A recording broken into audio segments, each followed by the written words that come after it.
కీర్తన 31, 19వ వచనం. నీ యందు భయభక్తులు గల వారి నిమిత్తము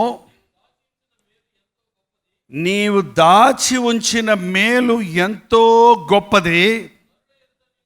నరుల ఎదుట నిన్ను ఆశ్రయించిన వారి నిమిత్తము నీవు సిద్ధపరిచిన మేలు ఎంతో గొప్పది. ఈ కీడులో కూడా దేవునిని యందు భయభక్తులు గల వారికి, ఆయనను ఆశ్రయించిన వారికి ఆయన గొప్ప మేలు దాచి ఉంచాడు. ఆయన నాకు మేలు చేశాడు అంటున్నాం, కానీ ఎవరికి మేలు? భయభక్తులు కలవారికి. ఎవరి యందు భయభక్తులు? దేవుని యందు భయభక్తులు గలవారికి. ఎవరికి దాచి ఉంచిన మేలు? ఆయన్ని ఆశ్రయించిన వారికి. ఎవరు ఆశ్రయించారు? నువ్వు ఆశ్రయించావా?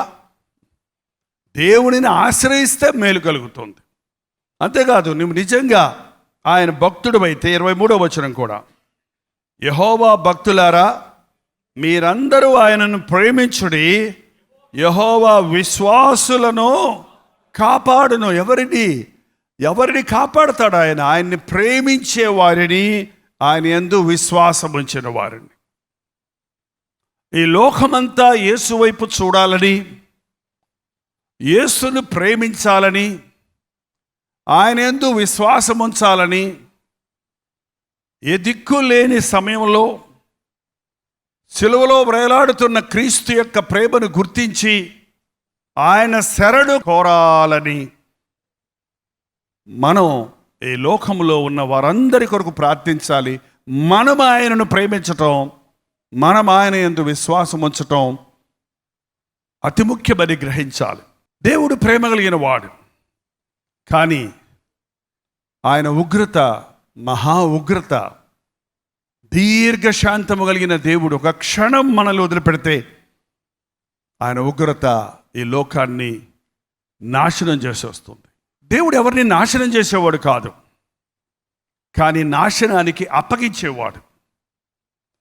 మీరు గమనించి చూస్తే అనేక నాశనాలు మనుష్యుడు తాను చేసుకున్న చేతుల క్రియలే వారికి నాశనాన్ని కలుగజేస్తున్నాయి. మీ చేతి పనులు వలన నాకు ఆయాసాన్ని కలుగజేశారు. మీ చేతి పనుల యొక్క ప్రతిఫలాన్ని మీరు ఇప్పుడు అనుభవిస్తున్నారు. నా మాట వినకుండా నా ప్రవక్తలను పెందల కడే పంపించాను. మీరు మీ ప్రవర్తన ద్వారా, మీ అవిశ్వాసము ద్వారా, మీ అజ్ఞానము ద్వారా, మీ చేతులతో చేసుకున్న దానిని ఆరాధించడం ద్వారా, ఏంటి మనుషుడు చేతులతో చేసుకుంది? ఏది కాదు. దేవుడు చేతులతో చేసినవి చాలా ఉన్నాయి. ఆ సృష్టి అంతా ఆయన చేశాడు. కానీ మనుషుడు ఈ రోజున తాను చేతులతో చేసుకున్న వాటి అందే ఆనందిస్తున్నాడు. ఆ చేతులు కనిపెట్టిన కార్యాలు, దుష్కార్యాలు. ఈ డ్రగ్స్ తినే వాళ్ళందరూ ఏదో చేతిలో వేసుకొని ఏళ్ళతోటి టిట్ అంటారంట. ఎందుకది? 2 ఏళ్ల మధ్యలో సిగరెట్ పెట్టుకొని తాగుతాడు. ఏమంటే ఎవరైనా సారాయి తాగేవాడు, బ్రాంతి తాగేవాడు చేత్తో తాగుతాడా, లేకపోతే కుక్కలాగా నవ్వుతాడా? ఏంటో చేతులతో, ప్రతివాడి చేతుల్లో ఉంది. ఇప్పుడు చేతిలో పాపం ఉండటం చూసి అది పాడవేసిన ఎడలా నేను మిమ్మల్ని కనికరిస్తానంటున్నాడు. సెల్ ఫోన్ కరెక్ట్గా చేతికి సరిపోయేటట్టు చేస్తున్నారండి, కరెక్ట్గా హస్తమట్ట పట్టుకోవడానికి. ప్రతి వాడి చేతిలో ఈ రోజున సెల్ ఫోన్ ఉంది. దేవునికి స్తోత్రం. ఆ సెల్ ఫోన్ని మనం దేవుని కొరకు వాడుతున్నాం. ఆ సెల్ ఫోన్ ద్వారా దేవుని వాక్యం అనేకులకు అందినట్లుగా చేస్తున్నాం, లేక సెల్ ఫోన్ మీడియా ద్వారా, సెల్ ఫోన్ యొక్క వర్క్ ద్వారా. కానీ అనేకులు దానిని ఉపయోగించి పాపాన్ని పోగు చేసుకుంటున్నారు. పాపాన్ని, కృత్రిమాన్ని, అపవిత్రతను వారి చేతుల్లో పెట్టుకుంటున్నారు. మీకు చెప్పారో లేదో కానండి, చేతులు కడుక్కోవటం సంగతి అవసరం. సెల్ ఫోన్ కూడా కడగాలంట. నీళ్ళతో సోపుతో గడిగారు, ఎందుకు పనికిరాదు. ఏంటండి? అసలైన బ్యాక్టీరియా అంతా ఎక్కడుందంటే నువ్వు నోటు దగ్గర నుంచి ఉమ్ములో నుంచి వచ్చే బ్యాక్టీరియా, ఈ చేతుల్లో అయ్యి పట్టుకొని ఈ పట్టుకొని నువ్వు పట్టుకొని 24 గంటలు నీ చేతిలో ఉన్న బ్యాక్టీరియా. ఒకవేళ నీ సెల్ ఫోన్ 10 మందికి సెల్ ఫోన్ అయితే ఏంటది, నీ సెల్ ఫోను అందరికి ఇస్తుంటే అన్ని ఇన్ఫెక్షన్లు అందులో ఉంటాయి. ఏంటో మరి ఒకళ్ళు కూడా చెప్పలేదు ఇంతవరకు సెల్ ఫోన్ గురించి జాగ్రత్త తీసుకోండి అని. చేతులు కడుక్కోండి అంటున్నారే కానీ సెల్ ఫోన్ని క్లీన్ చేయండి, దాంట్లో కూడా బ్యాక్టీరియా ఉంది. మీ చేతుల పనులే ఏవేవో కెమికల్స్ ద్వారా ఏవో కృత్రిమాలు తయారు చేయాలని చూస్తున్నారు. అసలు ఈ రోగం ఎలాగొచ్చిందో ఇంతవరకు ఎవరికి అర్థం కావటం లేదు. పుకారులు ఉన్నాయి కానీ ఏది నిజమో తెలియదు. ఇది బయోవార్ కోసం మనుషుడే క్రియేట్ చేశాడు అనే వాదన లేక అనే వినికిడి కూడా ఉంది.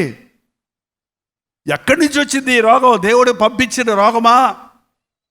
దేవుడు అనుమతించాడు, దేవుడు వదిలేశాడు. నీ చేతి పనులు నిన్ను వదిలేస్తానండి రా పో, ముట్టుకోవద్దు, ఆ పండు తినొద్దు అంటే ఆ చేతితో తీసుకున్నావు, తిన్నావు, ఇచ్చావు, అంటుకుంది. అదే జరుగుతుంది ఈ రోజున. నా ప్రవక్తలను పంపించాను, మీ చేతి పనులతో నన్ను విసిగించొద్దు, నన్ను విడిచిపెట్టి ఇతర దేవతల వైపు తిరగొద్దు. దేవుని కంటే ఏది నీవు ఎక్కువ ప్రేమిస్తున్నావో అదే నీ దేవత, అదే నీ విగ్రహం. అది డబ్బు అవ్వచ్చు, అది ఇల్లు అవ్వచ్చు, అది వాహనం అవ్వచ్చు, అది సెల్ ఫోన్ అవ్వచ్చు. ఏదైనప్పటికీ నీ దేవుని కంటే నీవేదన్నా ఎక్కువగా ప్రేమిస్తున్నప్పుడు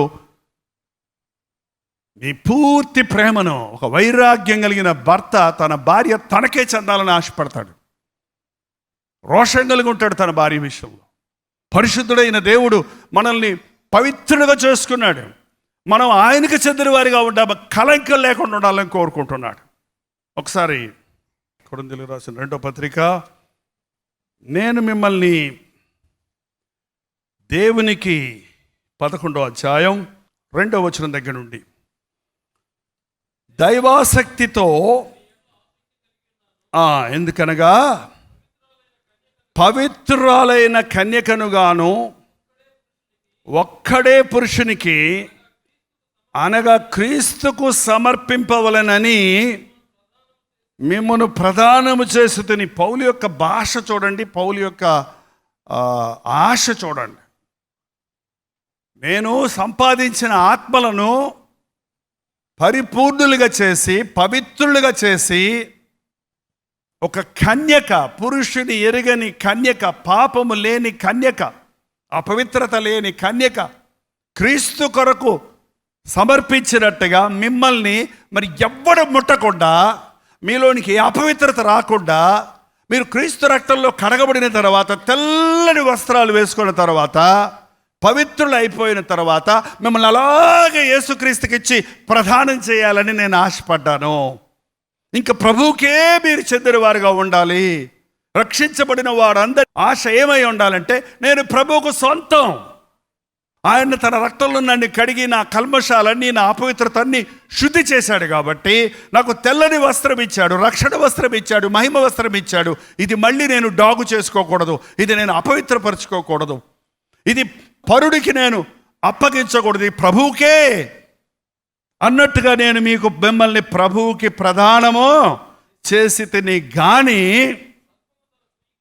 సర్పము తన కుయుక్తి చేత హవ్వను మోసపరిచినట్లు మీ మనసులను చెరుపబడి క్రీస్తు ఎడలనున్న సరళత నుండియో పవిత్రత నుండియో ఎట్లయినను తొలగిపోవునేమో అని భయపడిపోతున్నాను. ఎందుకంటే సాతాను ఏం చేస్తున్నాడండి? ఓ మాట ఉంది, చక్కటి మాట గమనించండి. కుయుక్తి చేత, సర్పము తన కుయుక్తి చేత మనసును చెరిపేశాడు. పరిశుద్ధతను, సరళత నుండి, పవిత్రత నుండి తొలగిపోయేటట్టు చేస్తున్నాడు. సాతాను కుయుక్తిని ఎరగాలి మనం, అపవాది తంత్రాలను ఎరగాలి మనం. దేవుని కంటే ఏదైనా నీవు ఎక్కువ ప్రేమిస్తున్నావంటే, దేవుని మీద కంటే ఏదైనా ధ్యాస మళ్ళుతుందంటే, దేవునితో నీవు నీ పరిశుద్ధతను పోగొట్టుకుంటున్నావు. సరళతను, ఏంటంటే స్ట్రైట్నెస్, కుయుక్తితో ఉన్న సాతానుతో స్నేహం చేసేవాడు కుయుక్త పరులైపోతారు. ఒక దేవుని బిడ్డ మాట అవునంటే అవును, కాదంటే కాదు. ఇంట బయట ఒకలాగా ఉంటాం మనం. కానీ మనిషికి తగినట్టు మాట్లాడటం, సందర్భానికి తగినట్లు ప్రవర్తించటం, చేసిన తప్పును దాచుకోవడానికి ప్రయత్నించటం, గుసగుసలాడటం, రహస్యాలు పలకటం. ఏంటండి, ఎవరు ఎంతమంది ఈ రోజున చెప్పగలరు నా జీవితం బట్టబయలుగా ఉంది, నా జీవితంలో ఏ రహస్యాలు లేవు, ఇప్పటి వరకు నేను క్రీస్తును రక్తములో కడగబడిన తరువాత నేను జీవించిన జీవితం అంతా అలా వీడియో తీసి లోకమంతా చూపించిన నేను సిగ్గుపడవలసింది, భయపడవలసింది ఏది లేదు అని ఎంతమంది చెప్పగలరు? పాపండి తన పాపాన్ని తానే చూసుకోలేడు, తన పాపాన్ని తానే అసహించుకుంటాడు. అసరళత పోతుందండి. నటనా భక్తి, వేషధారణ భక్తి, ఆచార భక్తి, మనుషుల ముందు భక్తి, మనుషుల ముందు మంచితనం, ఇది సరళత పోయింది. ఇలాంటి వారిని దేవుడు క్షమించడు. ఇలాంటి వారు దేవుని ఆశీర్వాదాలను పొందలేరు. ఇలాంటి వారు అపవిత్రులైపోయిన వారు. అలాంటి వారితో క్రైస్తవులు అనబడిన వారు ఈ లోకంలో నిండిపోయారు. క్రీస్తుని ఎరగని వారి గురించి కంటే క్రీస్తుని ఎరిగామని చెప్పుకొని సరళతను పోగొట్టుకున్న వారిని బట్టే ఇలాంటి ఉపద్రవాలు లోకానికి వస్తున్నాయి. అందుకు మనం ముందు తగ్గించుకోవాలి, మనల్ని ముందు పరిశీలించుకోవాలి. కొరింథీయులకు రాసిన 2వ పత్రిక 11వ అధ్యాయం 4వ వచనం, ఎలాగనగా వచ్చిన వాడు ఎవడైనను మేము ప్రకటింపని మరొక యేసును ప్రకటించినను, మీరు పొందని మరొక ఆత్మను పొందినను, మీరు అంగీకరింపని మరొక సువార్త మీకు అంగీకరించినను. అయ్యయ్యో, ఇదేంటంట? మేము ప్రకటించే యేసు కాకుండా వేరే యేసును ప్రకటిస్తారంట.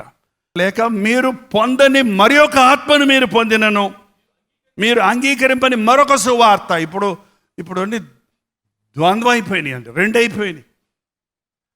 మరొక యేసు. కొంతమందికి సిలువ కావాలి, యేసు వద్దు. కొంతమందికి యేసు ప్రభు కావాలి, సిలువ వద్దు. ఏంటండి, కొంతమందికి సిలువ కావాలి, మెడలో వేసుకోవడానికి కావాలి, గోడకు పెట్టుకోవడానికి కావాలి, 40 రోజుల ఉపవాసం ఉండడానికి కావాలి, ఆ సిలువ మీద యేసు ప్రభువుని సిలువ వేయడానికి సిలువ కావాలంతే. యేసుక్రీస్తుని చెప్పుకుంటూ ఆచార భక్తిలో ఉన్నవారు భక్తి మాటలు మాట్లాడతారు, సిలువను గురించి ప్రకటిస్తూనే ఉంటారు, కానీ ఆ సిలువ శక్తిని అనుభవించరు. కొంతమందికి యేసు ప్రభు కావాలి, సిలువ వద్దు. ఆయన ఇచ్చే దీవెనలు, ఆయన ఇచ్చే ఆశీర్వాదాలు, ఆయన ఇచ్చే అభివృద్ధి, ఆయన ఇచ్చే స్వస్థత, ఆయన నామంలో దొరికే మేలులన్నీ కావాలి, కానీ సిలువెత్తుకొని ఆయన వెంబడించడానికి మాత్రం ఇష్టపడరు. పౌలు అన్నాడు, మేము సిలువ వేయబడిన క్రీస్తును ప్రకటించుచున్నాం. ఏంటి ప్రకటన? సిలువ వేయబడిన క్రీస్తు.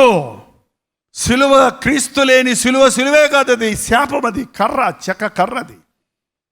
మేము సిలువ వేయబడిన క్రీస్తుని ప్రకటిస్తున్నాం. ఇది కాకుండా కొందరు వేరే యేసును ప్రకటిస్తున్నారు. ఇవాళ ఎన్ని సంఘాలండి ప్రపంచంలో, ఎన్ని డినామినేషన్స్, ఎన్ని లైవ్ ప్రోగ్రామ్స్. భలే ఉంది అంటున్నారే కానీ ఆలోచించి చూడండి, ఈ సువార్తలో సిలువ వేయబడిన క్రీస్తున్నాడా? ఈ సువార్తలో క్రీస్తు రక్తములో కడగబడిన పరిశుద్ధత ఉందా? ఇది వాక్యానుసారమైన సువార్త. అందుకే మీరు ఎన్ని లైవ్ ప్రోగ్రామ్స్ చూసినా, ఎన్ని ప్రసంగాలు విన్నా, నేషనల్ ఇంటర్నేషనల్ లెవెల్లో ఎంతమంది ప్రీచర్స్ ఎన్ని భాషల్లో ప్రసంగిస్తున్నా, మీరు పట్టుకోవలసింది ఆయన వాక్యాన్ని. ఆ వాక్య సంబంధమైన బోధనే కానీ కల్పించబడిన ప్రతి ఉపదేశమునకు ఇటు అటు కొట్టుకొని పోవారమైనట్లుండక, గాలి చేత ఎగరగొట్టబడిన వారమైనట్లుండక. చూడండి, ఎఫెసీయులకు రాసిన పత్రిక 4వ అధ్యాయం 14వ వచనం, అందువలన మనమిక మీదట పసిపిల్లలమై ఉండి మనుష్యుల మాయోపాయముల చేత వంచనతోను తప్పు మార్గముకు లాగు కుయుక్తితోను గాలికి కొట్టుకొని పోవునట్లు కల్పించబడిన ప్రతి ఉపదేశమునకు ఇటు అటు కొట్టుకొని పోవచ్చు. పసిపిల్లలాగా ఉండకండి, కుయుక్తికి చోటివ్వకండి. సువార్త కుయుక్తితో బోధించే వాళ్ళు ఉన్నారండి. సువార్తను కుయుక్తి కొరకు వాడుకునేవారు ఉన్నారు. అందుకనే పరిశుద్ధాత్మని జ్వాలలు ప్రపంచంలో ఇంతమంది సేవకులున్నా, ఇన్ని సంఘాలున్నా, ఇంత సువార్త ప్రకటించబడుతున్నా మనుషుడు పశ్చాత్తాపడటం లేదు, మనుషుడు రోధించడం లేదు. ఒక సేవకుడు ఒక బోధమని ఆదరించాలని ఆశిస్తున్నారే, స్వస్థపరచాలని ఆశిస్తున్నారే, కానీ నా పాపము కొరకు నేను పశ్చాత్తాపడాలి, నా తప్పులు ఒప్పుకొని ప్రభు ఇచ్చే స్వస్థతను పొందాలన్నది గ్రహించటం లేదండి. కుయుక్తితో గాలికి కొట్టుకొని పోవునట్లు కల్పించబడిన ఏముపదేశం ఇది? కల్పించబడిన ప్రతి ఉపదేశమునకు ఇటు అటు కొట్టుకొని పోవచ్చు, అలల చేత ఎగరగొట్టబడిన వారమైనట్లు ఉండక ప్రేమ కలిగి సత్యము చెప్పుచు క్రీస్తువలే ఉండుటకు మనం అన్ని విషయములలో ఎదుగుతాము. ప్రభు ఆశించేది అది. మనల్ని రక్షించబడ్డ నీవు ఇంకా ఇటు అటు కొట్టుకొని పోయేవాడిగా ఆ బోధ విని అటుపోయి ఈ బోధ విని అటుపోయి ఈ పరిస్థితుల్లో ఇట్లుండి ఆ పరిస్థితుల్లో అట్లుండి నీ భక్తిని స్థిరత్వం లేని భక్తిలో ఉంటే నీవు ఆధ్యాత్మికంగా ఎదగలేవు. చెట్టుని ఇక్కడ నాటి మళ్ళీ పీకి అక్కడ నాటి మళ్ళీ పీకి ఇక్కడ నాటి పీకి ఇక్కడ నాటితే ఏమవుద్ది చెప్పండి? ఏమవుద్దండి? అది ఎదగదు సరిగదా, అది చచ్చిపోద్ది. కల్పించబడిన ప్రతి ఉపదేశమునకు ఇటు అటు కొట్టుకొని పోవారమైనట్టు ఉండక ప్రేమ కలిగి సత్యము చెప్పుచు క్రీస్తు యొక్క ముఖ్యమైన గుణాలండి అవి: ప్రేమ, సత్యము. యుక్తి కుయుక్తి సాతాను సంబంధమైనది. ద్వేషము ఈర్ష్య అపవిత్రమైనది, అది సాతాను సంబంధమైనది. క్రీస్తు వలె ఉండాలి. పౌలు అంటున్నాడు, మిమ్మల్ని క్రీస్తుకు పరిశుద్ధులుగా నేను ప్రదానం చేద్దామనుకున్నాను. కానీ సాతాను యొక్క కుయుక్తి చేత అవ్వను మోసగించినట్లుగా మిమ్మల్ని మోసగిస్తాడేమో. మోసపోతున్నారండి, మోసపోతున్నారు అని నేను బాధపడుతున్నాను. వేరొక ఆత్మను, వేరొక క్రీస్తును ప్రకటిస్తారేమో. వేరొక ఆత్మ పరిశుద్ధాత్మ అనే మాట అనేకుల నోట వస్తుంది. పరిశుద్ధాత్ముడని, పరిశుద్ధాత్ముడి క్రియలు, అభిషేకాలనే మాటలు వింటున్నాం. కానీ ఏ పరిశుద్ధాత్ముడు? పరిశుద్ధాత్ముడు పరిశుద్ధాత్ముడు పాపము నొప్పించేవాడు, పరిశుద్ధాత్ముడు నీతిని గురించి తెలియజేసేవాడు, పరిశుద్ధాత్ముడు తీర్పుడు గురించి హెచ్చరించేవాడు, పరిశుద్ధాత్ముడు ఒక వ్యక్తిని రక్షణలోనికి నడిపించేవాడు, పరిశుద్ధాత్ముడు ఒక వ్యక్తిని క్రీస్తులోనికి నడిపించేవాడు, పరిశుద్ధాత్ముడు క్రీస్తు చెప్పిన సంగతులను మనకు జ్ఞాపకం చేసేవాడు. ఏమన్నాడు? నేను వెళ్ళి ఆదరణకర్తను మీ మధ్యకి పంపిస్తాను. 16వ అధ్యాయం యోహాను సువార్త. అయితే నేను మీతో సత్యము చెప్పుచున్నాను, నేను వెళ్ళిపోవట ప్రయోజనకరము. నేను వెళ్ళని ఎడల ఆదరణకర్త మీ యొద్దకు రాడు. నేను వెళ్ళిన ఎడల ఆయన మీ యొద్దకు పంపిస్తాను.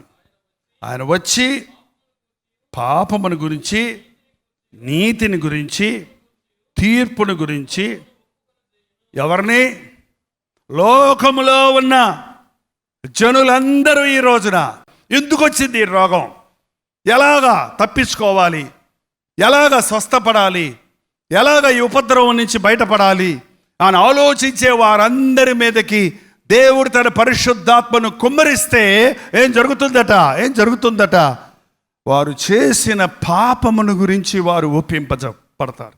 యేసు క్రీస్తు ఎంత యథార్థపరుడో, నీతిపరుడో, అసలు పరిశుద్ధత ఎంత ఏంటో వారు ఎరుగుతారు. ఈ ప్రభువు సువార్తను మనం తృణీకరిస్తే భయంకరమైన తీర్పు ఉందని. నీవు అదే శిక్షా విధిలో ఉన్నావు కదా, దేవునికి భయపడవా? దేవుడి భయమేదండి మనుషులకి. దేవుడి భయమేది? ప్రభుత్వాలకు భయపడుతున్నారు, అధికారులకు భయపడుతున్నారు, రోగాలకు భయపడుతున్నారు, లోకంలో ప్రతిదానికి భయపడుతున్నారు. దైవ భయం లేదు. తీర్పు ఉందనే భయం లేదు. ఈ దేహముతో జరిగించిన ప్రతి దానికి దేవునికి మనం లెక్క అప్పచెప్పాలి. చెప్పండి, చదవండి తర్వాత. లోకులు నా యందు విశ్వాసం ఉంచలేదు కనుక పాపమును గురించి నేను తండ్రి యొద్దకు వెళ్ళుట వలన మీరు నన్ను ఇంకా చూడరు గనుక నీతిని గురించి ఈ లోకాధికారి తీర్పు పొంది ఉన్నాడు గనుక తీర్పుని గురించి ఒప్పుకొనజేయును.